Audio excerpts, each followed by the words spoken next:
ಸರ್ಕಾರದ ಬೆಲೆ ಏರಿಕೆ ನೀತಿ ವಿರುದ್ಧ ಕರ್ನಾಟಕ ಪ್ರದೇಶ ಕಾಂಗ್ರೆಸ್ ಸಮಿತಿಯಿಂದ ಬೃಹತ್ ಪ್ರತಿಭಟನಾ ಸಮಾವೇಶ. 3 ಬಾರಿ ಸತತವಾಗಿ ಗೆದ್ದ ಜನಮೆಚ್ಚಿದ ನಾಯಕ, ರಾಯಚೂರು ನಗರದ ಹರಿಕಾರ, ಬಡವರ ಹಾಗೂ ಸಾಮಾನ್ಯ ಜನರ ಮನಸ್ಸು ಗೆದ್ದ ಜನನಾಯಕ, ಜನಮೆಚ್ಚಿದ ನಾಯಕ, ಅಭಿವೃದ್ಧಿಯ ಹರಿಕಾರ, ಯುವಕರ ಕಣ್ಮಣಿ, ಅಜಾತ ಶತ್ರು, ರಾಯಚೂರು ಮಹಾನಗರದ ಜನಪ್ರಿಯ ಶಾಸಕರಾದ ಡಾಕ್ಟರ್ ಎಸ್ ಶಿವರಾಜ್ ಪಾಟೀಲ್ ಅವರಿಗೆ 55ನೇ ಹುಟ್ಟುಹಬ್ಬದ ಆರ್ಥಿಕ ಶುಭಾಶಯಗಳು. ನಿಮ್ಮ ತಿರುಮಲ ಹೋಂಡಾ ಅರ್ಪಿಸುತ್ತಿದೆ ಮೆಗಾ ಸಮ್ಮರ್ ಆಫರ್ ನಲ್ಲಿ ಡಿಸ್ಕೌಂಟ್ ಗಳ ಸುರಿಮಳೆ. ನಿಮ್ಮ ಕನಸಿನ ಬೈಕ್ ಗಳ ಮೇಲೆ ಅತ್ಯಾಕರ್ಷಕ discount. Kanaka Durga trade fair Taj Mahal exhibition. ಸತ್ಯ ಅವರ ಆಯೋಜನೆಯ ಕನಕದುರ್ಗ ಟ್ರೇಡ್ ಫೇರ್ ಎಕ್ಸಿಬಿಷನ್ ಈಗ ಹೊಸ ರೂಪದಲ್ಲಿ ತಾಜ್ ಮಹಲ್ ಕೆಂಪುಕೋಟೆ ಮಾದರಿಯಲ್ಲಿ ರಾಯಚೂರಿನಲ್ಲಿ ಪ್ರಾರಂಭವಾಗಿದೆ. ಕುಟುಂಬದ ಮನೋರಂಜನೆಗೆ ಇದು ಪರಿಪೂರ್ಣ ಸ್ಥಳ. Giant wheel, Columbus, break dance, ಮಕ್ಕಳ bike ride, dragon train, water boat, ಮಕ್ಕಳಿಗೆ ಖುಷಿಯ ವಾತಾವರಣ. ರಾಯಚೂರಿನಲ್ಲಿ ಆನ್ಲೈನ್ ಕ್ಯಾಬ್ ಸೇವೆ ಪ್ರಾರಂಭ. ನಗರದಲ್ಲಿ ಮೊಟ್ಟ ಮೊದಲ ಬಾರಿಗೆ ಆಟೋ ಕ್ಯಾಬ್ ಸೇವೆ ಪ್ರಾರಂಭ. ಬುಕ್ ಮಾಡಿದವರಿಗೆ ಸರಿಯಾದ ಸಮಯ, ಸೂಕ್ತ ದರದಲ್ಲಿ ಸುರಕ್ಷಿತ ಪ್ರಯಾಣದ ವ್ಯವಸ್ಥೆ, ಆಟೋ ಕ್ಯಾಬ್ ಸೇವೆ ಲಭ್ಯ. ನಮಸ್ಕಾರ, ಮೆಗಾ ವಾರ್ತೆಗಳಿಗೆ ಸ್ವಾಗತ. ಮೊದಲಿಗೆ ಹೆಡ್ಲೈನ್ಸ್. ಯುದ್ಧ ಭೀತಿ ಹಿನ್ನೆಲೆಯಲ್ಲಿ ಮೇ 7ರಂದು ಶಕ್ತಿನಗರದಲ್ಲಿ ಮಾಕ್ ಡ್ರಿಲ್, ಪೂರ್ವ ಸಿದ್ಧತೆ ಡಿಸಿ ನಿತೀಶ್. ಅಕ್ರಮವಾಗಿ ನೆಲೆಸಿರುವ ಪಾಕಿಸ್ತಾನಿಯರನ್ನು ಗಡೀಪಾರು ಮಾಡಲು ಆಗ್ರಹಿಸಿ ಬಿಜೆಪಿ ಪ್ರತಿಭಟನೆ. ಕೇಂದ್ರ ಸರ್ಕಾರದ ಬೆಲೆ ಏರಿಕೆ ನೀತಿ ವಿರೋಧಿಸಿ ಕಾಂಗ್ರೆಸ್ ಪ್ರತಿಭಟನಾ ಸಮಾವೇಶಕ್ಕೆ ಸಕಲ ಸಿದ್ಧತೆ.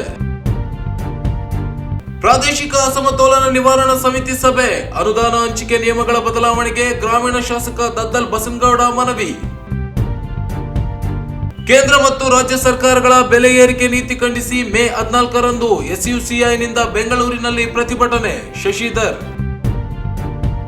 ಪರಿಶಿಷ್ಟ ಜಾತಿ ಸಮೀಕ್ಷೆಯಲ್ಲಿ ಛಲವಾದಿ ಸಮಾಜದ ಜನರು ಉಪಜಾತಿ ನಮೂದಿಸಿ ಸಮೀಕ್ಷೆ ಗೊಂದಲ ನಿವಾರಿಸಲಿ.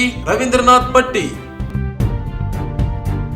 ಮಾನ್ವಿ ಅಕ್ಬರ್ ಪಾಷಾ ತೇಜವಧೆಗೆ ಜಾವೀದ್ ಖಾನ್ ಸುಳ್ಳು ಆರೋಪ, ಮಾನನಷ್ಟ ಮೊಕದ್ದಮೆ ದಾಖಲು. ದಿಶಾನ್. ಈಗ ವಾರ್ತೆಗಳ ವಿವರ.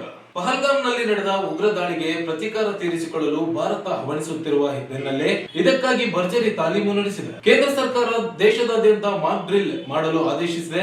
ಈಗಾಗಲೇ ಬೇರೆ ರಾಜ್ಯಗಳಲ್ಲಿ ಮಾಕ್ ಡ್ರಿಲ್ ಮಾಡಲಾಗುತ್ತಿದೆ. ಇತ್ತ ಕರ್ನಾಟಕದಲ್ಲಿ ಕೂಡ ಮಾಕ್ ಡ್ರಿಲ್ ಮಾಡಲು ನಿರ್ಧರಿಸಲಾಗಿದ್ದು ಶಕ್ತಿನಗರದಲ್ಲಿ ನಡೆಯಲಿದೆ ಎಂದು ಜಿಲ್ಲಾಧಿಕಾರಿ ಕೆ ನಿತೀಶ್ ಅವರಿಂದು ಭೇಟಿಯಾದ ಮಾಧ್ಯಮಗಳೊಂದಿಗೆ ಮಾತನಾಡಿ, ಕೇಂದ್ರ ಸರ್ಕಾರ ಸೂಚನೆಯ ಮೇರೆಗೆ ಕೇಂದ್ರ ಸಿವಿಲ್ ಡಿಫೆನ್ಸ್ ವಿಭಾಗದ ಸಹಯೋಗದೊಂದಿಗೆ ನಡೆಸಲು ಉದ್ದೇಶಿಸಲಾಗಿದೆ. ಇನ್ನು ಸಮಯ ನಿರ್ಧಾರವಾಗಿಲ್ಲ. ಅಗ್ನಿಶಾಮಕ ದಳ, ಎನ್ಸಿಸಿ, ಎನ್ಎಸ್ಎಸ್ ಸ್ವಯಂ ಸೇವಕರು ಸೇರಿದಂತೆ ಜನರಿಗೆ ಜಾಗೃತಿ ಮೂಡಿಸಲು ಸೂಚನೆ ಬಂದಿವೆ. ಯಾವ ರೀತಿ ನಡೆಸಬೇಕೆನ್ನುವ ಪೂರ್ಣ ಮಾಹಿತಿ ಬರಲಿದೆ ಎಂದರು. ಭಯೋತ್ಪಾದಕ ದಾಳಿ, ಪ್ರಾಕೃತಿಕ ವಿಕೋಪಗಳು ಸೇರಿದಂತೆ ಇತರೆ ತುರ್ತು ಪರಿಸ್ಥಿತಿಗಳಲ್ಲಿ ತರಬೇತಿ ನೀಡಿ ಸಿದ್ಧತೆ ಕೈಗೊಳ್ಳಲು ಮಾಕ್ ಡ್ರಿಲ್ ನಡೆಸಲಾಗುತ್ತಿದೆ. ದಾಳಿ ನಡೆದ ಸಂದರ್ಭದಲ್ಲಿ ಜನರು ತಮ್ಮನ್ನು ತಾವು ರಕ್ಷಿಸಿಕೊಳ್ಳಲು ನಾಗರಿಕರು, ವಿದ್ಯಾರ್ಥಿಗಳು ಸೇರಿದಂತೆ ಇತರರಿಗೆ ರಕ್ಷಣಾ ತರಬೇತಿಯನ್ನು ನೀಡಲಾಗುತ್ತದೆ. ನೈಸರ್ಗಿಕ ವಿಕೋಪ ಸಂದರ್ಭದಲ್ಲಿ ಜನರನ್ನು ಸುರಕ್ಷಿತ ಸ್ಥಳಗಳಿಗೆ ಸ್ಥಳಾಂತರಿಸುವುದು, ವಿದ್ಯುತ್ ಕಡಿತವಾದಾಗ ವಹಿಸುವ ಎಚ್ಚರಿಕೆಗಳ ಕ್ರಮಗಳ ಕುರಿತು ಸಾರ್ವಜನಿಕರಿಗೆ ಮಾಹಿತಿ ಒದಗಿಸಲಾಗುತ್ತದೆ. ಶಾಖೋತ್ಪನ್ನ ಕೇಂದ್ರಗಳು ಹಾಗೂ ಪ್ರತಿ ಬಾರಿಯೂ ಪ್ರಕೃತಿ ವಿಕೋಪಗಳಿಗೆ ತುತ್ತಾಗುತ್ತಿರುವ ಜಿಲ್ಲೆಯ ಮೊದಲ ಮಾರಿಗೆ ಮಾಕ್ ಡ್ರಿಲ್ ನಡೆಯಲು ಉದ್ದೇಶಿಸಲಾಗಿದೆ. ಅಗ್ನಿಶಾಮಕ ದಳ ಹಾಗೂ ಪೊಲೀಸ್ ಇಲಾಖೆಗಳ ಸಹಯೋಗದಲ್ಲಿ ರಾಜ್ಯದ ರಾಯಚೂರು ಸೇರಿದಂತೆ 3 ಜಿಲ್ಲೆಗಳಲ್ಲಿ ನಡೆಸುತ್ತಿರುವುದು ವಿಶೇಷವಾಗಿದೆ. ಯುದ್ಧದ ಸೈರನ್ ಕಾರ್ಯಾಚರಣೆ ನಡೆಸುವುದು, ದ್ವೀಪಗಳನ್ನು ಬಂದ್ ಮಾಡಿ ಎಚ್ಚರಿಕೆ ವಹಿಸುವುದು, ಸ್ಥಾವರಗಳ ಮೇಲೆ ದಾಳಿ ನಡೆಯದಂತೆ ಎಚ್ಚರ ವಹಿಸುವ ಕುರಿತು ತರಬೇತಿ ನೀಡಲಾಗುತ್ತದೆ ಎಂದರು. ಸರ್ಕಾರದಿಂದ ಎಲ್ಲ ರಾಜ್ಯ ಸರ್ಕಾರಗಳಿಗೆ ಸಿವಿಲ್ ಡಿಫೆನ್ಸ್ ಬಗ್ಗೆ ಮಾಕ್ ಡ್ರಿಲ್ ನಾಳೆ ಮಾಡಬೇಕು ಅಂತ ಆದೇಶ ಬಂದಿದೆ. ಇದ್ರ ಬಗ್ಗೆ ಇವತ್ತು ಬೆಳಿಗ್ಗೆ ಕೇಂದ್ರ ಸರ್ಕಾರದ ಯೂನಿಯನ್ ಹೋಮ್ ಸೆಕ್ರೆಟರಿ ಅವರು, ನಮ್ಮ ರಾಜ್ಯದ ಚೀಫ್ ಸೆಕ್ರೆಟರಿ ಅವರು, ಆಮೇಲೆ ಪೊಲೀಸ್ ಇಲಾಖೆ ಮುಖ್ಯಸ್ಥರ ಜೊತೆ ಆಗಲೇ ಒಂದು ವಿಡಿಯೋ ಸಂವಾದ ಮಾಡಿ ಅದ್ರ ಬಗ್ಗೆ ಈಗ ಡೈರೆಕ್ಷನ್ಸ್ ಕೊಟ್ಟಿದ್ದಾರೆ. ಸೊ ನಮಗೂ ಈಗ ಸದ್ಯದಲ್ಲೇ ಇದನ್ನ ಯಾವ ರೀತಿ ಮಾಡೋದು, ನಾಳೆ ಯಾವ ರೀತಿ ಮಾಡಬೇಕು ಅಂತಲೂ ಅವರು ಪ್ರೋಟೋಕಾಲ್ ಕಳಿಸ್ಕೊಡ್ತಾ ಇದ್ದಾರೆ. ಸೊ ಬೆಂಗಳೂರಲ್ಲಿ ಏನು ಸಿವಿಲ್ ಡಿಫೆನ್ಸ್ ಡೈರೆಕ್ಟರ್ ಇದ್ದಾರೆ, ಅವ್ರ ಜೊತೆ ಕೋಆರ್ಡಿನೇಷನ್ ಮಾಡಿಕೊಂಡು ನಮ್ಮ ಪೊಲೀಸ್ ಇಲಾಖೆ ಮತ್ತು ನಮ್ಮ ಜಿಲ್ಲೆಯಲ್ಲಿ ಇರೋ NCC, NSS, ಸ್ಥಳೀಯ ಪೊಲೀಸ್ ಇಲಾಖೆ ವಾಲಂಟಿಯರ್ಸ್ನ ಇಟ್ಕೊಂಡು ಶಕ್ತಿನಗರಲ್ಲಿ ಸೊ ನಾಳೆ ನಾವು ಮಾಡೋಕ್ಕೆ ಪ್ಲ್ಯಾನ್ ಮಾಡ್ತಾ ಇದ್ವಿ. ಸೊ ಎಕ್ಸಾಕ್ಟ್ ಟೈಮು ಮತ್ತು ಅದರದ್ದು ಏನು ಪ್ರೊಸೀಜರ್ ಅಂತ ನಮಗೀಗ ರಾಜ್ಯ ಸರ್ಕಾರದಿಂದ ಈಗ ಸ್ವಲ್ಪ ಟೈಮಲ್ಲೇ ಡೈರೆಕ್ಷನ್ ಬರ್ತಾ ಇದೆ. ಸೊ ತಮಗೂ ನಾನು ಶೇರ್ ಮಾಡ್ತೀನಿ.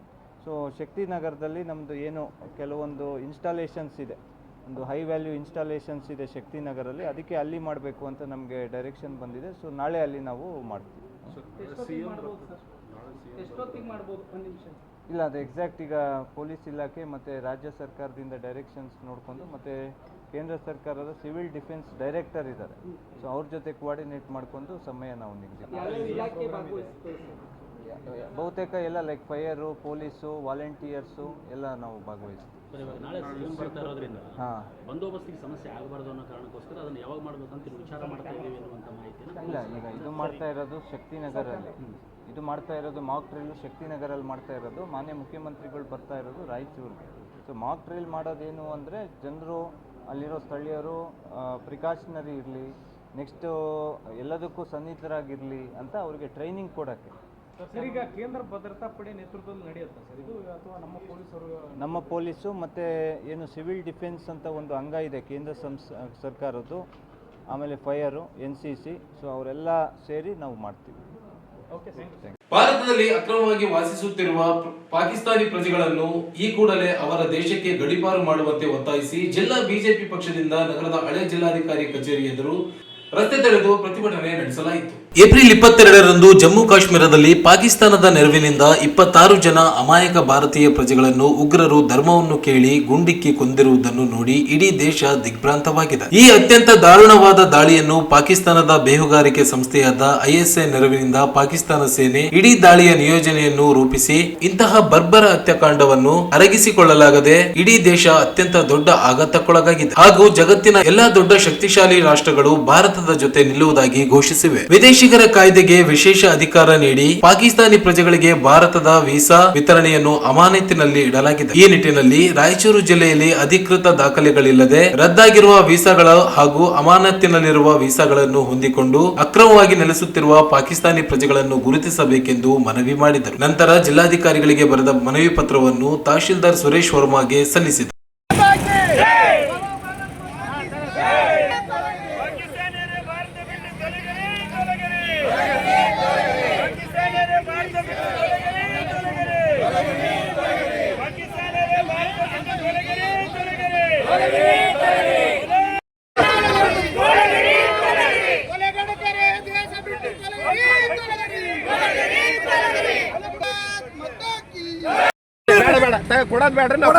ನಿಮ್ಗಿಂತ ಮುಂಚೆ ನಾನು ಅರ್ಧ ಗಂಟೆ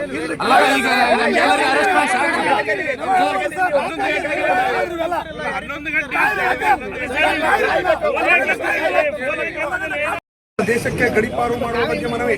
ಮಾನ್ಯರೇ, ಅತ್ಯಂತ ಗೌರವವಾಗಿ ನಿಮ್ಮ ಗಮನಕ್ಕೆ ಏಪ್ರಿಲ್ 22, 2025 ಜಮ್ಮು ಕಾಶ್ಮೀರದ ಪಾಕಿಸ್ತಾನದ ನೆರವಿನಿಂದ 26 ಜನ ಅಮಾಯಕರು ಭಾರತೀಯ ಪ್ರಜೆಗಳನ್ನು ಉಗ್ರರು ಧರ್ಮವನ್ನು ಕೇಳಿ ತಿಳಿದು ಗುಂಡಿಕ್ಕಿ ಕೊಂದಿರುವುದನ್ನು ನೋಡಿ ಇಡೀ ದೇಶ ದಿಗ್ಭ್ರಾಂತವಾಗಿದೆ ಎಂದು ತಿಳಿಯಬಯಸುತ್ತೇನೆ. ಈ ಅತ್ಯಂತ ದಾರುಣವಾದ ದಾಳಿಯನ್ನು ಪಾಕಿಸ್ತಾನದ ಬೇಹುಗಾರಿಕೆ ಸಂಸ್ಥೆಯಾದ ISI ನೆರವಿನಿಂದ ಪಾಕಿಸ್ತಾನ ಸೇನೆ ಇಡೀ ದಾಳಿಯ ಯೋಜನೆಯನ್ನು ರೂಪಿಸಿ ಇಂಥ ಬರ್ಬರ ಹತ್ಯಾಕಾಂಡವನ್ನು ಅರಗಿಸಿಕೊಳ್ಳಲಾಗದೆ ಇಡೀ ದೇಶ ಅತ್ಯಂತ ದೊಡ್ಡ ಆಘಾತಕ್ಕೊಳಗಾಗಿದೆ ಹಾಗೂ ಜಗತ್ತಿನ ಎಲ್ಲ ದೊಡ್ಡ ಶಕ್ತಿಶಾಲಿ ರಾಷ್ಟ್ರಗಳು ಭಾರತದ ಜೊತೆಗೆ ನಿಲ್ಲುವುದಾಗಿ ಘೋಷಿಸಿವೆ. ಸನ್ಮಾನ್ಯ ಪ್ರಧಾನಮಂತ್ರಿಗಳಾಗಿರ್ತಕ್ಕಂಥ ನರೇಂದ್ರ ಮೋದಿಜಿಯವರು ಈ ಒಂದು ಕೃತ್ಯಕ್ಕೆ ಕಾರಣರಾದವರು ಯಾರು?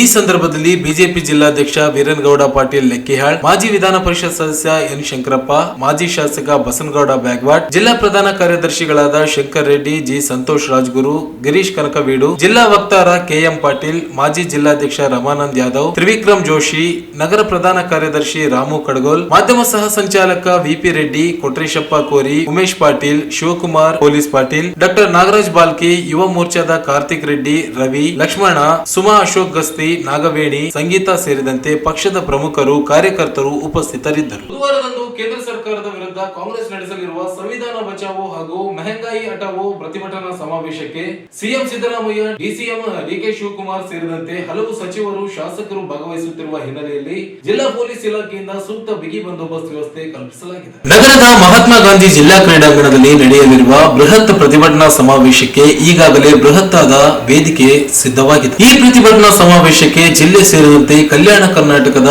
6 ಜಿಲ್ಲೆಗಳ ಸಚಿವರು, ಶಾಸಕರು, ಕಾಂಗ್ರೆಸ್ ಪಕ್ಷದ ಮುಖಂಡರು ಹಾಗೂ ಸಾರ್ವಜನಿಕರು, ಕಾರ್ಯಕರ್ತರು ಹೆಚ್ಚಿನ ಪ್ರಮಾಣದಲ್ಲಿ ಸೇರುವ ಸಾಧ್ಯತೆ ಇದೆ. ಈಗಾಗಲೇ ಜಿಲ್ಲಾ ಕ್ರೀಡಾಂಗಣದಲ್ಲಿ ಸಿದ್ಧತೆ ಕಾರ್ಯ ಪೂರ್ಣಗೊಂಡಿದ್ದು ಭದ್ರತೆಗಾಗಿ ಜಿಲ್ಲಾ ಪೊಲೀಸ್ ಇಲಾಖೆಯಿಂದ ಬಿಗಿ ಬಂದೋಬಸ್ತ್ ಕಲ್ಪಿಸಲು ತಾಲೀಮು ನಡೆಸಲಾಗುತ್ತಿದೆ. ಬೃಹತ್ ಪ್ರತಿಭಟನಾ ಸಮಾವೇಶಕ್ಕೆ ಲಕ್ಷಾಂತರ ಸಂಖ್ಯೆಯಲ್ಲಿ ಜನರು ಸೇರುವ ನಿರೀಕ್ಷೆ ಇರುವುದರಿಂದ ಯಾವುದೇ ಅಹಿತಕರ ಘಟನೆಗಳು ನಡೆಯದಂತೆ ಮುನ್ನೆಚ್ಚರಿಕೆ ಕ್ರಮವಾಗಿ ಪೊಲೀಸ್ ಇಲಾಖೆ ತಯಾರಿ ಮಾಡಿಕೊಂಡಿದೆ. ಮಹಾತ್ಮ ಗಾಂಧಿ ಜಿಲ್ಲಾ ಕ್ರೀಡಾಂಗಣ ಆವರಣ ಮತ್ತು ಹೊರಾಂಗಣದಲ್ಲಿ ಪೊಲೀಸ್ ಪಡೆ ಕಾವಲಿಗೆ ಈಗಾಗಲೇ ಬಂದೋಬಸ್ತ್ಗೆ ಸ್ಥಳ ಗುರುತಿಸಿದೆ. ನಾಳೆ ಬೆಳಗ್ಗೆ 11 ಗಂಟೆಗೆ ಸಿಎಂ ಸಿದ್ದರಾಮಯ್ಯ ಹಾಗೂ ಡಿಸಿಎಂ ಡಿಕೆ ಶಿವಕುಮಾರ್ ಅವರು ಹೆಲಿಕಾಪ್ಟರ್ ಮೂಲಕ ಆಗಮಿಸುತ್ತಿರುವ ಹಿನ್ನೆಲೆಯಲ್ಲಿ ನಗರದ ಕೃಷಿ ವಿಶ್ವವಿದ್ಯಾಲಯದ ಕ್ರೀಡಾಂಗಣದಲ್ಲಿ ಹೆಲಿಪ್ಯಾಡ್ ನಿರ್ಮಿಸಲಾಗಿದೆ. ಹೆಲಿಪ್ಯಾಡ್ ಸುತ್ತಮುತ್ತಲಿನ ಪ್ರದೇಶದಲ್ಲಿ ಭದ್ರತೆಗಾಗಿ ಬಿಗಿ ಬಂದೋಬಸ್ತ್ ಮಾಡಲಾಗಿದೆ. ಬಂದೋಬಸ್ತ್ಗಾಗಿ ಕೊಪ್ಪಳ, ಬಳ್ಳಾರಿ, ವಿಜಯನಗರ, ಯಾದಗಿರಿ ಸೇರಿದಂತೆ 4-5 ಜಿಲ್ಲೆಗಳಿಂದ ಹೆಚ್ಚುವರಿ ಪೊಲೀಸ್ ಸಿಬ್ಬಂದಿಗಳನ್ನು ಭದ್ರತೆಗೆ ನಿಯೋಜಿಸಲಾಗಿದೆ. ಭದ್ರತೆಗಾಗಿ 10,000ಕ್ಕೂ ಅಧಿಕ ಪೊಲೀಸರು ನಿಯೋಜಿಸಲಾಗಿದೆ.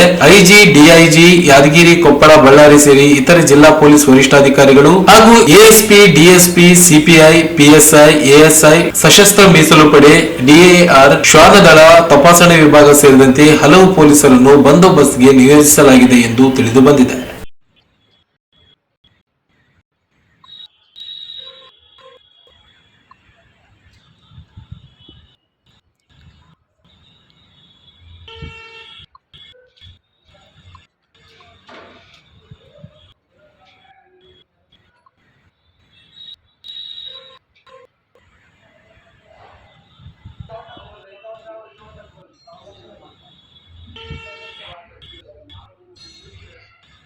ಈಗ ಜಾಹೀರಾತುಗಳು.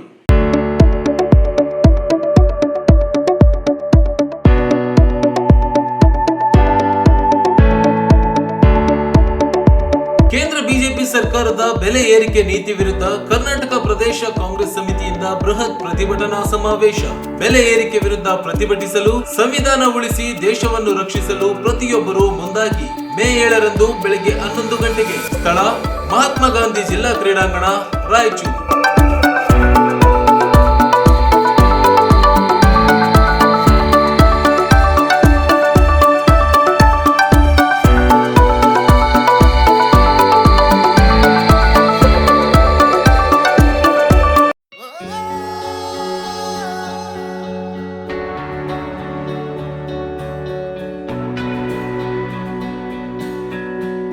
ಮೂರು ಬಾರಿ ಸತತವಾಗಿ ಗೆದ್ದ ಜನಮೆಚ್ಚಿದ ನಾಯಕ. ರಾಯಚೂರು ನಗರದ ಹರಿಕಾರ, ಬಡವರ ಹಾಗೂ ಸಾಮಾನ್ಯ ಜನರ ಮನಸ್ಸು ಗೆದ್ದ ಜನನಾಯಕ. ಎಲ್ಲಾ ಸಮುದಾಯಗಳನ್ನು ಒಗ್ಗೂಡಿಸಿಕೊಂಡು ಸಾಗುವ ಸಾಮರಸ್ಯದ ಶಕ್ತಿ ಹೊಂದಿದ ನಿಷ್ಠಾವಂತ ನಾಯಕ. 3 ಬಾರಿ ಶಾಸಕರನ್ನಾಗಿ ಜನತೆ ಆಯ್ಕೆ ಮಾಡಿದ ಜನಮನದ ನಾಯಕ. ನಗರ ಶಾಸಕರಾದ ಡಾಕ್ಟರ್ ಎಸ್ ಶಿವರಾಜ್ ಪಾಟೀಲ್ ಅವರಿಗೆ 55ನೇ ಹುಟ್ಟುಹಬ್ಬದ ಆರ್ಥಿಕ ಶುಭಾಶಯಗಳು. ಶುಭ ಕೋರುವವರು ಶ್ರೀ ಎಸ್ ಸಂಜೀವ್ ರೆಡ್ಡಿ, ಬಿಜೆಪಿ ಯುವ ಮುಖಂಡರು, ವಾರ್ಡ್ ನಂಬರ್ 25, ರಾಯಚೂರು.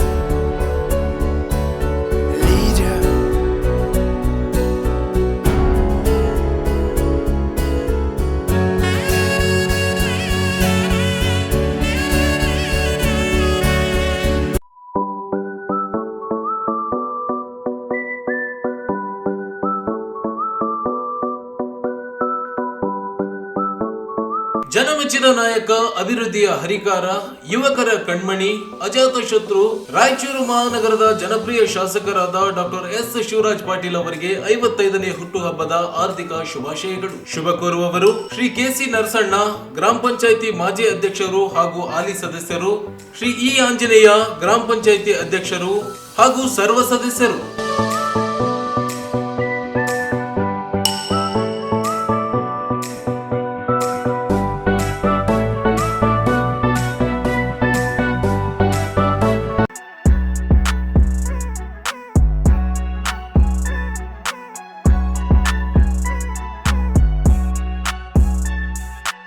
ನಿಮ್ಮ ತಿರುಮಲ ಹೋಂಡಾ ಅರ್ಪಿಸುತ್ತಿದೆ ಮೆಗಾ ಸಮ್ಮರ್ ಆಫರ್ ನಲ್ಲಿ ಡಿಸ್ಕೌಂಟ್ ಗಳ ಸುರಿಮಳೆ. ನಿಮ್ಮ ಕನಸಿನ ಬೈಕ್ ಗಳ ಮೇಲೆ ಅತ್ಯಾಕರ್ಷಕ discounts. Activa 110cc, 125cc, Dio 110cc, 125cc smart key scooter ಗಳಿಗೆ 5,000 ರಿಯಾಯಿತಿ. ಶೈನ್ 100cc ಹಾಗೂ ಲಿಯೋ 110cc ಗೆ 5,000 ವರೆಗಿನ ಭಾರಿ ಡಿಸ್ಕೌಂಟ್. SB 160, ಹಾರ್ನೆಟ್ ಮತ್ತು CB 200 ಗಳ ಮೇಲೆ 15,000 ವರೆಗಿನ ಭಾರಿ ರಿಯಾಯಿತಿ. ಇದು ಕೇವಲ ಬೇಸಿಗೆ ಆಫರ್, ಲಿಮಿಟೆಡ್ ಸ್ಟಾಕ್. ತಡ ಮಾಡಬೇಡಿ. ಈ ಆಫರ್ಗಳು ರಾಯಚೂರು ಸೇರಿ ಮಾನ್ವಿ, ದೇವದುರ್ಗ, ಸಿರುವಾರ, ಗಬ್ಬೂರು ಹಾಗೂ ಪೋತ್ನಾಳ್ ಶೋರೂಮ್ಗಳಲ್ಲಿ ಲಭ್ಯ. ಹೆಚ್ಚಿನ ಮಾಹಿತಿಗಾಗಿ ಸಂಪರ್ಕಿಸಿ ತಿರುಮಲ ಹೋಂಡಾ, ಗೋಶಾಲ ರಸ್ತೆ, ರಾಯಚೂರು. ಮೊಬೈಲ್ ಸಂಖ್ಯೆ 9448385032.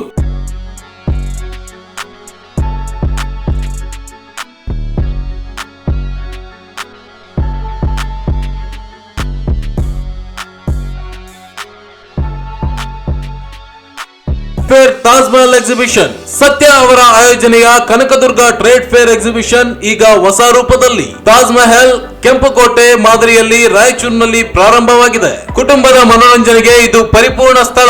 Joint wheel, Columbus, break dance, ಮಕ್ಕಳ bike ride, dragon train, water boat, ಮಕ್ಕಳಿಗೆ ಖುಷಿಯ ವಾತಾವರಣ, ಮಹಿಳೆಯರಿಗೆ ಶಾಪಿಂಗ್ ಉತ್ಸವ, bangles, ear rings, hair bands, home needs, kitchen ware, dry fruits, fancy bags ಎಲ್ಲವೂ ಲಭ್ಯ.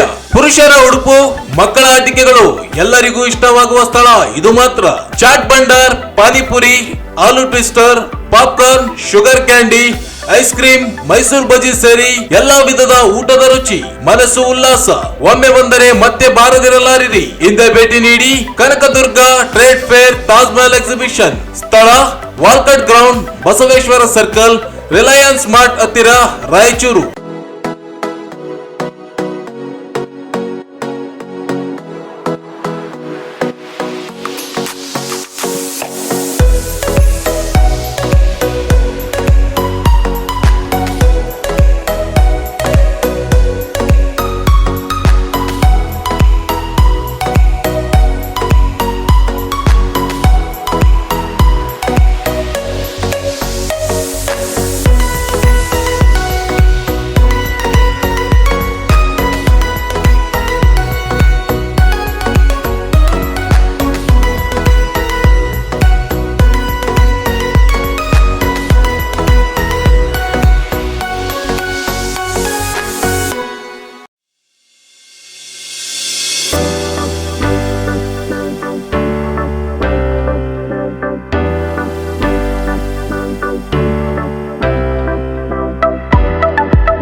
ರಾಯಚೂರಿನಲ್ಲಿ ಆನ್ಲೈನ್ ಕ್ಯಾಬ್ ಸೇವೆ ಪ್ರಾರಂಭ.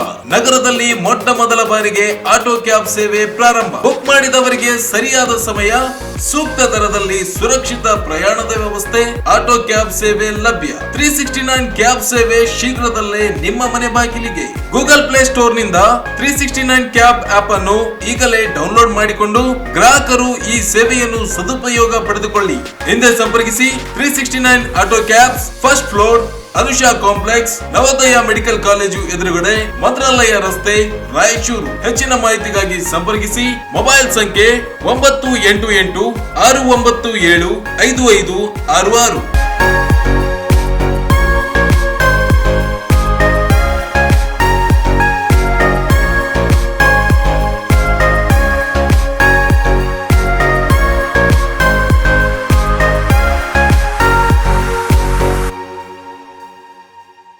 ಜಾಹೀರಾತಿನ ನಂತರ ಮತ್ತೆ ಮೆಗಾ ವಾರ್ತೆಗಳಿಗೆ ಸ್ವಾಗತ.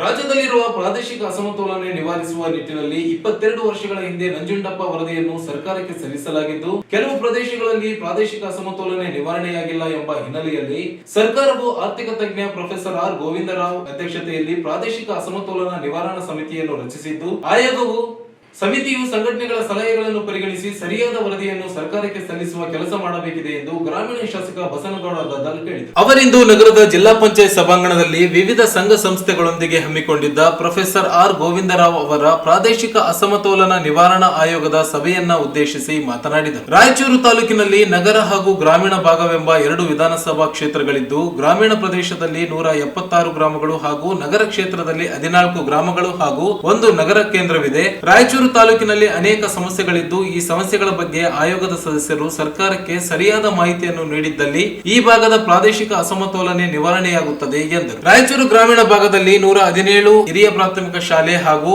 180 ಕಿರಿಯ ಪ್ರಾಥಮಿಕ ಶಾಲೆಗಳು ಸೇರಿ ಒಟ್ಟು 379 ಶಾಲೆಗಳಿದ್ದು, ಈ ಶಾಲೆಗಳ ಅಭಿವೃದ್ಧಿಗೆ ಸರ್ಕಾರದ ಅಕ್ಷರ ಆವಿಷ್ಕಾರ ಯೋಜನೆಯಡಿ ಸಮರ್ಪಕ ಅನುದಾನ ಬಿಡುಗಡೆ ಮಾಡಲು ನಿರ್ಧರಿಸಲಾಗಿದೆ. ಆದರೆ ಈ ಹಿಂದೆ ರಾಯಚೂರು ಗ್ರಾಮೀಣ ಪ್ರದೇಶಕ್ಕೆ ಸಾಕಷ್ಟು ಅನ್ಯಾಯವಾಗಿದೆ ಎಂದು ತಿಳಿಸಿದರು. ಇದಕ್ಕೂ ಮೊದಲು ಹೈದರಾಬಾದ್ ಕರ್ನಾಟಕ ಹೋರಾಟ ಸಮಿತಿಯ ರಾಜ್ಯ ಉಪಾಧ್ಯಕ್ಷ ಡಾಕ್ಟರ್ ರಜಾಕ್ ಉಸ್ತಾದ್ ಮಾತನಾಡಿ, 2002ರಲ್ಲಿ ಸಲ್ಲಿಸಲಾಗಿದ್ದ ನಂಜುಂಡಪ್ಪ ವರದಿಯಿಂದ ಈ ಭಾಗದ ಪ್ರಾದೇಶಿಕ ಅಸಮತೋಲನೆ ನೀಗಿಲ್ಲ.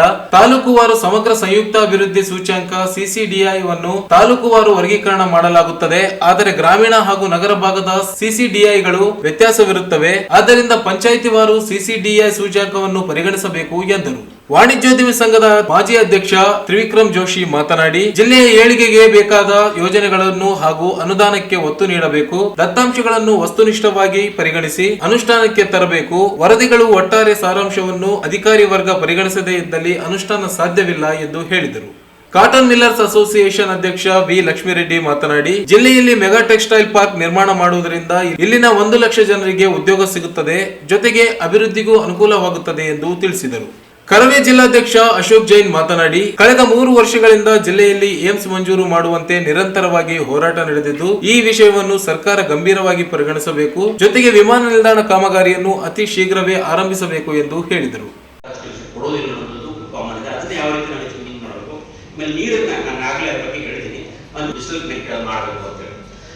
ಆಮೇಲೆ ಜೊತೆಗೆ ಗ್ರಾಮೀಣ ಪ್ರದೇಶದಲ್ಲಿ ಈ ಕೃಷಿಯೇತರ ವಲಯ ಅಭಿವೃದ್ಧಿ ಮಾಡಿದ್ರೆ ಅಲ್ಲಿ ಯುವಕರ ಪಾಲ್ವಾಗಿ ಹೆಚ್ಚಾಗ್ತದೆ, ಸೊ ಅವರ ಆದಾಯ ಹೆಚ್ಚಾಗ್ತದೆ. ಸೊ ಹೀಗಾಗಿ ಗ್ರಾಮೀಣ ಆದಾಯ ಹೆಚ್ಚಾಗುತ್ತೆ ಅನ್ನೋದು ಇಲ್ಲಿ ಸ್ಟೋರೇಜ್ ಗೋಡೌನ್ಸ್ ಇರ್ಬೋದು, ಆಮೇಲೆ ಪ್ರವಾಸೋದ್ಯಮ ಅಭಿವೃದ್ಧಿ ಇರ್ಬೋದು, ಕೃಷಿ ಯಾಂತ್ರೀಕರಣ ಮುಖ್ಯವಾಗಿ ಈ ಸಾಧ್ಯತೆ ಇದೆ ಅನ್ನೋದನ್ನ ನಾವು ಗಮನಿಸಬೇಕು.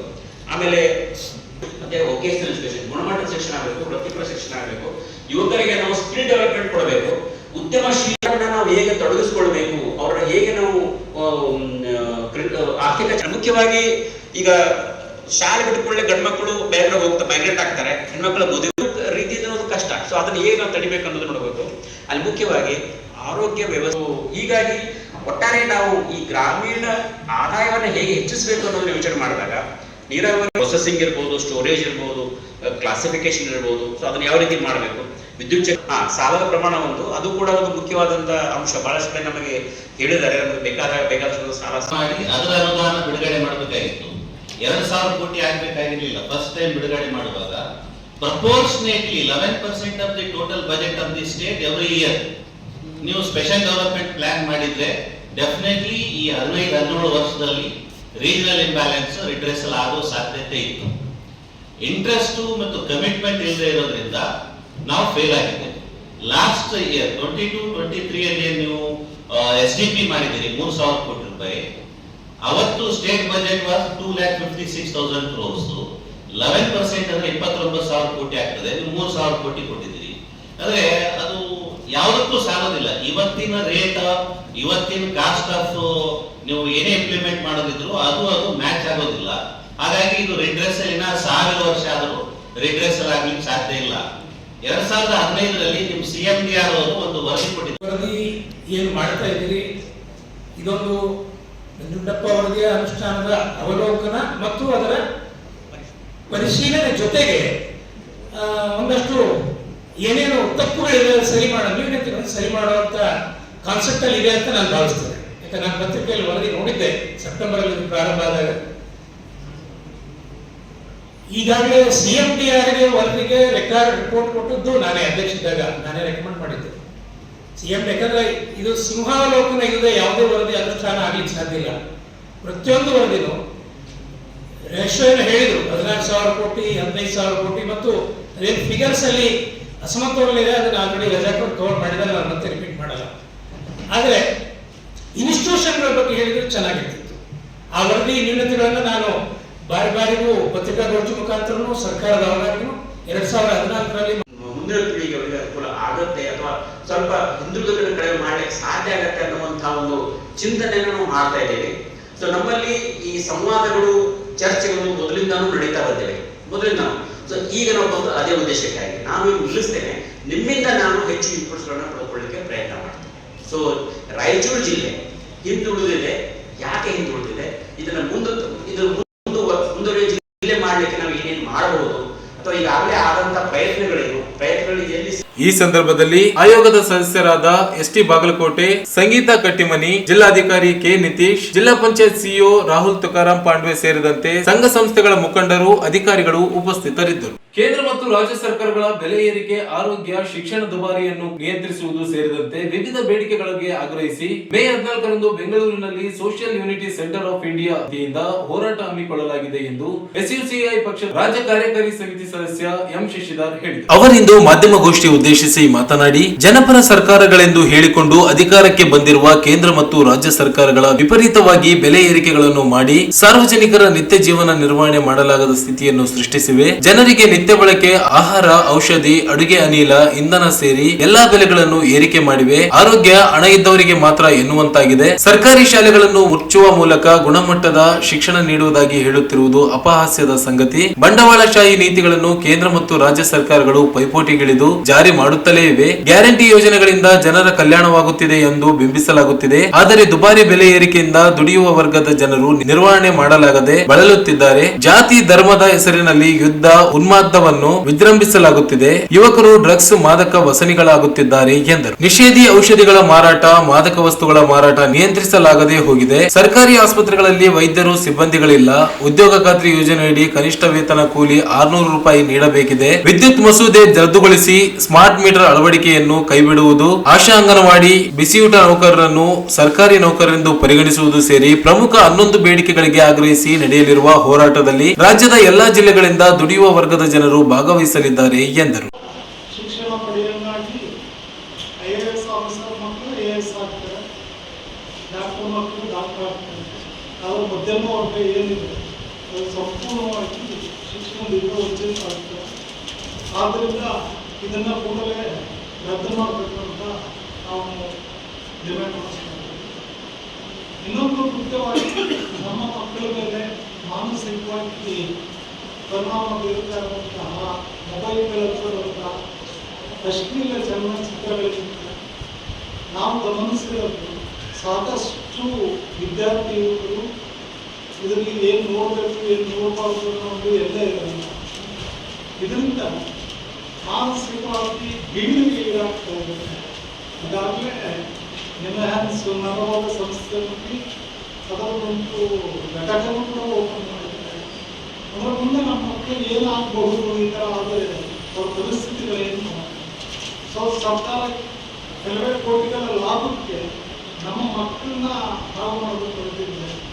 ಈ ಸಂದರ್ಭದಲ್ಲಿ ಎನ್ಎಸ್ ವೀರೇಶ್, ಚನ್ನಬಸವ ಜಾನೇಕಲ್, ಮಹೇಶ್ ಚೀಕಲಪರ್ವಿ, ಅಣ್ಣಪ್ಪ ಶಿರ್ಷಾಡಿ, ಮಲ್ಲನಗೌಡ ಅಂಚೆಸೂಗೂರು ಸೇರಿದಂತೆ ಅನೇಕರು ಉಪಸ್ಥಿತರಿದ್ದರು. ಪರಿಶಿಷ್ಟ ಜಾತಿಗಳ ಒಳ ಮೀಸಲಾತಿ ಸಮೀಕ್ಷೆ ಪ್ರಾರಂಭವಾಗಿದ್ದು, ಛಲವಾದಿ ಸಮಾಜದ ಜನರು ಜಾತಿ ಪ್ರಮಾಣ ಪತ್ರದಲ್ಲಿರುವ ಛಲವಾದಿ, ಮಾಲ, ಬಲಗೈ, ಬ್ಯಾಗರ್, ಹೊಲೆಯ ಹೆಸರಿನ ಉಪಜಾತಿಗಳನ್ನು ಕಡ್ಡಾಯವಾಗಿ ನಮೂದಿಸಬೇಕೆಂದು ಮಾಲ ಮಹಾಸಭಾದ ರಾಜ್ಯ ಮುಖಂಡ ರವೀಂದ್ರನಾಥ್ ಪಟ್ಟಿ ಮನವಿ ಮಾಡಿದರು. ಅವರಿಂದು ಮಾಧ್ಯಮಗೋಷ್ಠಿ ಉದ್ದೇಶಿಸಿ ಮಾತನಾಡಿ, ಸಮಾಜದ ಜನರಲ್ಲಿ ಗೊಂದಲಗಳಿದ್ದು ಉಪಜಾತಿಯನ್ನು ಕಡ್ಡಾಯವಾಗಿ ನಮೂದಿಸಬೇಕು. ಮೇ 7ರವರೆಗೆ ಮನೆ ಮನೆಗೆ ಸಮೀಕ್ಷೆ ನಡೆಯುತ್ತಿದೆ. ಮೇ 19ರಿಂದ 21ರವರೆಗೆ ಮತಗಟ್ಟೆವಾರು ವಿಶೇಷ ಶಿಬಿರ. 19ರಿಂದ 23ರವರೆಗೆ 2 ಹಂತಗಳಲ್ಲಿ ಭಾಗಿಯಾಗದೇ ಇರುವವರು ಆನ್ಲೈನ್, ಆಫ್ಲೈನ್ ಮೂಲಕ ನೋಂದಣಿಗೆ ಅವಕಾಶವಿದೆ. ಸಮಾಜದ ಜನರು ಕಡ್ಡಾಯವಾಗಿ ಸಮೀಕ್ಷೆಯಲ್ಲಿ ಭಾಗವಹಿಸಿ ಮಾಹಿತಿಯನ್ನು ದಾಖಲಿಸಬೇಕು ಎಂದರು. ಎಲ್ಲಾ ಉಪಜಾತಿಗಳಿಗೆ ಬೇರೆ ಬೇರೆಯಾದ ಕ್ರಮ ಸಂಖ್ಯೆಗಳಿವೆ. ಗೊಂದಲಕ್ಕೀಡಾಗದೆ ಜಾತಿ ಪ್ರಮಾಣ ಪತ್ರದಲ್ಲಿರುವ ಉಪಜಾತಿಯನ್ನೇ ದಾಖಲಿಸಬೇಕು ಎಂದರು. ಈಗಾಗಲೇ ಪ್ರಾರಂಭವಾಗಿರುವ ಸಮೀಕ್ಷೆಯಲ್ಲಿ ಅನೇಕ ಗೊಂದಲಗಳಿವೆ. ಆಪ್ ಸರಿಯಾಗಿ ಕಾರ್ಯನಿರ್ವಹಿಸುತ್ತಿಲ್ಲ.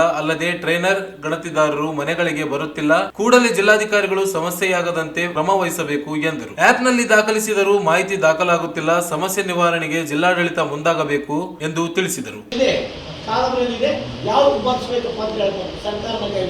ಇದರಲ್ಲಿ ನಮ್ಮವರಿಗೆ ಹೇಳಬೇಕಾಗಿದೆ. ಏನಾಗಿದೆ, ಅವರು ಬಾಧಾರಂತ ಬಾಗಿ ಅಂತ ಓದಿದೆ 61 ಇದೆ. ನಮಗೆ 4 ಇದರಿಂದ ನಾವು ಪದೇ ಪದೇ ತಾವು ಮುಖಾಂತರ ಜನರಿಗೆ ಮನವಿ ಮಾಡಿಕೊಳ್ತಾ ಇದ್ದೀವಿ. ಕ್ರಮ ಸಂಖ್ಯೆ 61 ಇದೆ. 44.1 ಉದಯ್ 44.3 ಮಾಲಾ 65. ಇಷ್ಟು ನಾವು ಸಮಾನಾಂತರ ಹೆಸರುಗಳ ಜಾತಿಗಳಿವೆ. ಇದಕ್ಕೆ ಬಹಳ ಗೊತ್ತಾಗಿ ನಮ್ಮ ಸಮಾಜದ ಜಾತಿಗಳಿಂದಲೇ ಬಹಳ ಕಡಿಮೆ ಆಗಿತ್ತು. ಅವರಿಗೆ ನಮ್ಮದು 32 ಆಗಿತ್ತು, ಮಾದಿಗಳು 32 ಆಗಿತ್ತು, ನಮ್ಮದು 30 ಆಗಿತ್ತು. ಈಗ ಈ ಸ್ಪಷ್ಟವಾಗಿ ಜಾತಿಗಳಿಂದ ಯಾರಿಗೆ ಈಗ ಅವ್ರು ಏನು ಮಾಡಿದ್ರು, ನಾವು ಸಮಾಜ ಅಧ್ಯಕ್ಷರ ಆಯ್ಕೆ ಮಾಡದೆ ತಡರ ಮಾಡ್ಯಾರ ನಮ್ಮನ್ನು. ಇದನ್ನು ಹೇಳ್ತೀವಿ, ಅವ್ರು ಹೇಳೋಕ್ಕಾಗೋದ್ರೆ ನಮ್ಮ ಸಮಾಜ ಅಧ್ಯಕ್ಷರು ಅವ್ರು ಸಲಾ ಮಾಡೋ ಪರಿಸ್ಥಿತಿ ಬಂದಿದೆ. ನಮ್ಮ ಪರಿಸ್ಥಿತಿ ಹೇಳ್ತೇನೆ. ಏನಾಗಿದೆ ಈಗ ಸಂಘಟನೆಗಳು ಒಬ್ಬ 10 ಮಂದಿ ಸೇರುವ ಸಂಘ ಕಟ್ಟಿಕೊಡೋಕೆ ಸರ್ಕಾರದ ರಿಜಿಸ್ಟ್ರೇಷನ್ ಆಕ್ಟ್ ಇದೆ. ನಾವು ಸೆಟಲ್ ಮಾಡಲ್ಲ. ಈ ಸಂದರ್ಭದಲ್ಲಿ ಜಗನ್ನಾಥ್ ಸುಂಕಾರಿ, ಮಲ್ಲೇಶ್ ಕುಲ್ಮಿ, ಭಾಸ್ಕರ್ ರಾವ್, ರಾಮಕೃಷ್ಣ, ಮಾರ್ಯಪ್ಪ, ಮಹೇಶ್ ಸೇರಿದಂತೆ ಅನೇಕರು ಉಪಸ್ಥಿತರಿದ್ದರು. ಮಾನ್ವೀಯ ಅಕ್ಬರ್ ಪಾಷಾ ವಿರುದ್ಧ ಜನಸೇವಾ ಫೌಂಡೇಶನ್ ಹೆಸರಿನಲ್ಲಿ ಜಾವೇದ್ ಖಾನ್ ಎಂಬುವರು ವೈಯಕ್ತಿಕ ತೇಜವಧೆ ಮಾಡುತ್ತಿರುವುದನ್ನು ವೃತ್ತಿಯಾಗಿಸಿಕೊಂಡಿದ್ದು, ನಿಲ್ಲಿಸದೆ ಹೋದಲ್ಲಿ ಮಾನನಷ್ಟ ಮೊಕದ್ದಮೆ ದಾಖಲಿಸುವುದಾಗಿ ಅಕ್ಬರ್ ಪಾಷಾ ಅಭಿಮಾನಿಗಳ ಸಂಘದ ನಿಶಾನ್ ಹೇಳಿದರು. ಅವರಿಂದು ಮಾಧ್ಯಮಗೋಷ್ಠಿ ಉದ್ದೇಶಿಸಿ ಮಾತನಾಡಿ, ಹಿಂದೂಸ್ತಾನ್ ಕ್ರಷರ್ ಕಂಪನಿಗೆ ಗಣಿ ಮತ್ತು ಭೂ ವಿಜ್ಞಾನ ಇಲಾಖೆ ನೋಟಿಸ್ ನೀಡಿರುವುದು ಪರಿಸರ ಸಂಬಂಧಿಸಿದ್ದೇ ಹೊರತು ರಾಜಸ್ವ ವಂಚಿಸಿರುವ ಕುರಿತು ಅಲ್ಲ. ಆದರೆ ಜಾವೇದ್ ಖಾನ್ ತಾನು ನೀಡಿರುವ ದೂರಿನಿಂದಲೇ ನೋಟಿಸ್ ನೀಡಿರುವುದಾಗಿ ಸುಳ್ಳು ಪ್ರಚಾರ ಮಾಡುತ್ತಿದ್ದಾರೆ. ಗಣಿ ಮತ್ತು ಭೂ ವಿಜ್ಞಾನ ನಿಯಮ ಷರತ್ತುಗಳ ಮೇಲೆ ಕಲ್ಲು ಗಣಿಗಾರಿಕೆ ಸರ್ಕಾರದಿಂದ ಪರವಾನಗಿ ಪಡೆದು ನಡೆಸಲಾಗುತ್ತಿದೆ. ನಿಯಮಗಳ ಉಲ್ಲಂಘನೆಯಾಗದಂತೆ ಗಮನ ಹರಿಸಲಾಗುತ್ತದೆ. ಆದರೆ ಜಾವೇದ್ ಖಾನ್ ರೋಲ್ ಕಾಲ್ ಮಾಡಿ ಸಮಾಜದ ಹಿರಿಯರನ್ನು ಅವಮಾನಿಸುವ ಕೆಲಸ ಮಾಡುತ್ತಿದ್ದಾರೆ. ಜಾವೇದ್ ಖಾನ್ ವಿರುದ್ಧ 8 ಪ್ರಕರಣಗಳು ದಾಖಲಾಗಿವೆ. ಗೂಂಡಾ ಕಾಯ್ದೆ ಸೇರಿ 2 ಜಾತಿ ನಿಂದನೆ ಪ್ರಕರಣಗಳು ಎದುರಿಸುತ್ತಿದ್ದಾರೆ. ನಿತ್ಯವೂ ಸುಳ್ಳು ದೂರು ನೀಡಿ ಕಿರುಕುಳ ನೀಡುವುದೇ ಕೆಲಸವಾಗಿದೆ. ಈ ಹಿಂದೆ ಎಂ ಈರಣ್ಣ ಎಂಬುವರ ವಿರುದ್ಧವೂ ದೂರು ನೀಡಿದ್ದಾರೆ. ವಕ್ಫ್ ಆಸ್ತಿ ಖರೀದಿ ವಿಷಯದಲ್ಲೂ ತಪ್ಪು ಮಾಹಿತಿ ನೀಡಿ ಆರೋಪ ಮಾಡಿದ್ದಾರೆ. ಆಧಾರ ರಹಿತ ಆರೋಪ ಮಾಡಿ ಸಮಾಜದಲ್ಲಿ ಗೌರವಯುತ ಧಾರ್ಮಿಕ ಸಮಾಜಮುಖಿ ಸೇವೆ ಮಾಡುತ್ತಿರುವ ಅಕ್ಬರ್ ಪಾಷಾ ವಿರುದ್ಧ ಆರೋಪ ಮಾಡುತ್ತಿರುವುದು ಖಂಡನೀಯವಾಗಿದೆ. ಸುಳ್ಳು ಆರೋಪ ಮಾಡುತ್ತಿರುವ ಸಮಾಜದ ಅಶಾಂತಿಗೆ ಕಾರಣರಾಗುತ್ತಿರುವ ಜಾವೇದ್ ಖಾನ್ ವಿರುದ್ಧ ಕಾನೂನು ಕ್ರಮ ಕೈಗೊಳ್ಳಬೇಕು. ಸುಳ್ಳು ಆರೋಪಗಳಿಗೆ ಯಾರೂ ಕಿವಿಗೊಡದಂತೆ ಮನವಿ ಮಾಡಿದರು. ಕ್ಲಿಯರಿಫಿಕೇಶನ್ ಸಹ ಜನರಿಗೆ ನಾವು ಕೊಡಬೇಕಾಗಿದೆ. ಅದ್ರ ಜೊತೆಗೆ ಅವರ ಹಿನ್ನೆಲೆಯನ್ನು ಸಹ ನಾವು ಇವತ್ತು ಇಡಬೇಕು ಅಂತಾನೆ ತಿಳ್ಕೊಂಡಿದ್ದೀವಿ. ಮೊದಲನೇದಾಗಿ ಈ ಮೂಲ ಇದೇನಂತ ಹೇಳಿದ್ರೆ, ಜನರು ಇದನ್ನು ನೋಡ್ತಾ ಇದ್ದಾರೆ. ಜನರಲ್ಲಿ ಬಹಳಷ್ಟು ಈ ರೀತಿಯಾಗಿ ತಪ್ಪುಗಳನ್ನು ಮತ್ತು ಸುಳ್ಳುಗಳನ್ನು ಹರಡಲಾಗಿದೆ. ಅದನ್ನು ಇವತ್ತು ಕ್ಲಿಯರ್ ಮಾಡಲಿಕ್ಕೂ ಈ ಒಂದು ಪತ್ರಿಕಾಗೋಷ್ಠಿ ಮಾಡ್ತಾ ಇದ್ದೀವಿ. ತಮ್ಮ ಸಮಾಜಮುಖಿ ಕೆಲಸಗಳಿಂದ ಜಿಲ್ಲಾದ್ಯಂತ ಹೆಸರು ಗಳಿಸಿರುವಂತಹ ಪ್ರಥಮ ದರ್ಜೆ ಗುತ್ತಿಗೆದಾರ ಅಕ್ಬರ್ ಸಾಬ್ ಅವರ ಈ ವೈಯಕ್ತಿಕ ತೇಜೋವಧೆ ಏನಿದೆ, ಅದು ಅವರ ವಿರುದ್ಧ ಒಂದು ಷಡ್ಯಂತ್ರವನ್ನು ಮಾಡಿ ಮಾಡುತ್ತಿರೋರಿಗೆ ಈ ಒಂದು ಅವರ ನಿಸ್ವಾರ್ಥ ಮತ್ತು ಜನಪರ ಕೆಲಸಗಳನ್ನು ಸಹಿಸದೆ ಅವರ ವಿರುದ್ಧ ಈ ಷಡ್ಯಂತ್ರವನ್ನು ಮಾಡಿ ಜನರ ತಕ್ಕ ಪಾಠ ಕಲಿಸುವ ಒಂದು ಆಗ್ರಹ ನಾವು ಈ ಪತ್ರಿಕಾಗೋಷ್ಠಿ ಮೂಲಕ ಮಾಡ್ತಾ ಇದ್ದೀವಿ. ವಿಶೇಷ ಈಗ ಅಂತ ಬರ್ತೀನಿ ಸರ್, ನಾನು ಬರ್ತಾ ಇದ್ದೀನಿ ಸರ್. ಜನಸೇವಾ ಫೌಂಡೇಶನ್ ಅಂತೇಳಿ ಹೆಸರಿಟ್ಕೊಂಡು ಅದರ ಒಂದು ಜಾವೇದ್ ಖಾನ್ ಅಂತೇಳಿ ತನ್ನ ಒಬ್ಬ ಹೋರಾಟಗಾರ ಅಂತೇಳಿ ತನ್ನನ್ನು ತಾನು ಬಿಂಬಿಸಿ ಈ ರೀತಿಯಾಗಿ ಪ್ರತಿ 6 ತಿಂಗಳಿಗೊಮ್ಮೆ ಒಬ್ಬರಿಗೆ ಟಾರ್ಗೆಟ್ ಮಾಡೋದನ್ನೇ ಅವರು ಕೆಲಸ ಅಂತ ಅನ್ಕೊಂಡು ಅದೇ ರೀತಿಯಾಗಿ ಅವರು ಈ ಕೆಲಸವನ್ನು ಅವರು ಮಾಡ್ತಾ ಇದ್ದಾರೆ. ಈ ಸಂದರ್ಭದಲ್ಲಿ ಪುರಸಭೆ ಸದಸ್ಯ ಫರೀದ್ ಉಮ್ರಿ, ಎಂಎಎಚ್ ಮುಕೀಂ, ಅತೀಫ್ ಆದಾನ್, ಅಮೀರ್ ಸೋನಲ್ ಸೇರಿ ಅನೇಕರು ಉಪಸ್ಥಿತರಿದ್ದರು. ಕೊನೆಯಲ್ಲಿ ಮತ್ತೊಮ್ಮೆ ಹೆಡ್ಲೈನ್ಸ್. ಯುದ್ಧ ಭೀತಿ ಹಿನ್ನೆಲೆಯಲ್ಲಿ ಮೇ 7ರಂದು ಶಕ್ತಿನಗರದಲ್ಲಿ ಮಾಕ್ ಡ್ರಿಲ್, ಪೂರ್ವ ಸಿದ್ಧತೆ ಡಿಸಿ ನಿತೀಶ್. ಅಕ್ರಮವಾಗಿ ನೆಲೆಸಿರುವ ಪಾಕಿಸ್ತಾನಿಯರನ್ನು ಗಡೀಪಾರು ಮಾಡಲು ಆಗ್ರಹಿಸಿ ಬಿಜೆಪಿ ಪ್ರತಿಭಟನೆ. ಕೇಂದ್ರ ಸರ್ಕಾರದ ಬೆಲೆ ಏರಿಕೆ ನೀತಿ ವಿರೋಧಿಸಿ ಕಾಂಗ್ರೆಸ್ ಪ್ರತಿಭಟನಾ ಸಮಾವೇಶಕ್ಕೆ ಸಕಲ ಸಿದ್ಧತೆ. ಪ್ರಾದೇಶಿಕ ಅಸಮತೋಲನ ನಿವಾರಣಾ ಸಮಿತಿ ಸಭೆ, ಅನುದಾನ ಹಂಚಿಕೆ ನಿಯಮಗಳ ಬದಲಾವಣೆಗೆ ಗ್ರಾಮೀಣ ಶಾಸಕ ದದ್ದಲ್ ಬಸನಗೌಡ ಮನವಿ. ಕೇಂದ್ರ ಮತ್ತು ರಾಜ್ಯ ಸರ್ಕಾರಗಳ ಬೆಲೆ ಏರಿಕೆ ನೀತಿ ಖಂಡಿಸಿ ಮೇ 14ರಂದು ಎಸ್ಯುಸಿಐನಿಂದ ಬೆಂಗಳೂರಿನಲ್ಲಿ ಪ್ರತಿಭಟನೆ, ಶಶಿಧರ್. ಪರಿಶಿಷ್ಟ ಜಾತಿ ಸಮೀಕ್ಷೆಯಲ್ಲಿ ಛಲವಾದಿ ಸಮಾಜದ ಜನರು ಉಪಜಾತಿ ನಮೂದಿಸಿ ಸಮೀಕ್ಷೆ ಗೊಂದಲ ನಿವಾರಿಸಲಿ, ರವೀಂದ್ರನಾಥ್ ಪಟ್ಟಿ. ಮಾನ್ವಿ ಅಕ್ಬರ್ ಪಾಷಾ ತೇಜವಧೆಗೆ ಜಾವೇದ್ ಖಾನ್ ಸುಳ್ಳು ಆರೋಪ, ಮಾನನಷ್ಟ ಮೊಕದ್ದಮೆ ದಾಖಲು, ದಿಶಾನ್. ಇಲ್ಲಿಗೆ ಮೆಗಾ ವಾರ್ತೆಗಳು ಮುಕ್ತಾಯವಾದವು. ಮುಂದಿನ ಮೆಗಾ ವಾರ್ತೆಗಳೊಂದಿಗೆ ಮತ್ತೆ ಭೇಟಿಯಾಗೋಣ. ವಂದನೆಗಳು.